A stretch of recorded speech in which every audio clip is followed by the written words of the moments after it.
পশ্চিমবঙ্গ ভবিষ্যৎ credit card প্রকল্প, ক্ষুদ্র মাঝারি উদ্যোগ এবং বস্ত্র দপ্তর।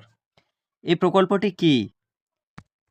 এই প্রকল্পটি কি সেটা হলো, এই রাজ্যের তরুণ তরুণীদের জন্য এটি একটি স্বনিযুক্তি প্রকল্প, যার মাধ্যমে 5 লক্ষ টাকা পর্যন্ত ব্যাংক ঋণ ও সরকারি ভর্তুকি পাওয়া যাবে যে কোনো উৎপাদনমুখী পরিষেবামূলক ব্যবসা বা আয় সৃষ্টিকারী উদ্যোগের জন্য। কারা এই সুবিধা পেতে পারেন? পশ্চিমবঙ্গের 18 থেকে 45 বছর বয়সের যে কোনো তরুণ বা তরুণী, পরিবার কিছু একজন মাত্র আবেদন করতে পারবেন। কি কি নথি প্রয়োজন?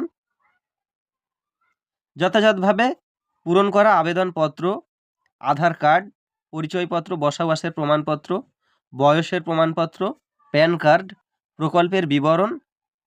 কোথায় যোগাযোগ করবেন? আপনারা অবশ্যই দুয়ারে সরকারে ক্যাম্পে যোগাযোগ করবেন। পরে যদি যোগাযোগ করতে থাকেন তাহলে স্থানীয় বিডিও অফিস বা এসডিও অফিস বা জেলা শিল্প কেন্দ্রতে। সব কিছু বিশদে জানার জন্য এখানে এই পোর্টালটি দেখিয়ে দেওয়া হয়েছে। আপনারা এখানে অবশ্যই কিন্তু ওপেন করে আপনারা সেই ওয়েবসাইটে দেখতে পারেন। আজকের ভিডিও এই পর্যন্ত। দেখা হচ্ছে পরবর্তী ভিডিওতে। ভিডিওটি যদি ভালো লেগে থাকে তাহলে একটি লাইক করে বন্ধুদেরকে শেয়ার করে দেবেন। ধন্যবাদ।